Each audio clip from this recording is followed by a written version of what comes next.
I think my background has had a tremendous impact on who I am today. And I think back to what about my Asian heritage has really contributed to the way I function, particularly in a corporate setting today. And it strikes me that being raised in a background where there's a strong focus on deference to the elders and almost like an overly emphasized sort of politeness that you have to show in a work setting and in a professional setting, I think that has at times come across as not assertive or a little bit too shy or differential.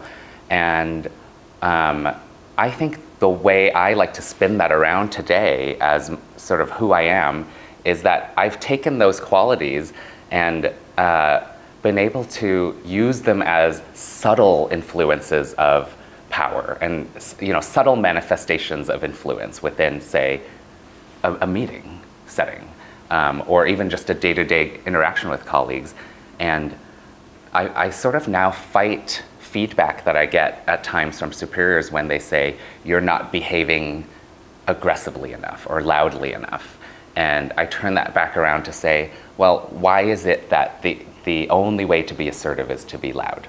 Or why is it that the only way to be assertive is this one particular way?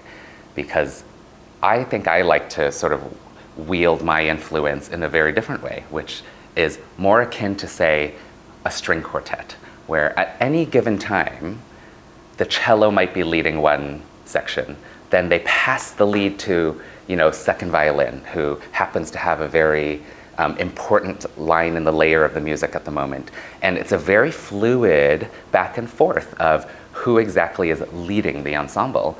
And I think in a meeting, I kind of like to take that sort of fluid approach where I don't always have to be steering the conversation, yet I am still facilitating a group and having a discussion.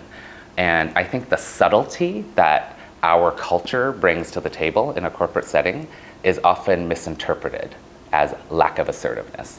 And that's something that I think about a lot these days and try to demonstrate and also help educate my leaders who may not be thinking about that and thinking and maybe misinterpreting themselves, these sort of subtler actions that are very, very powerful.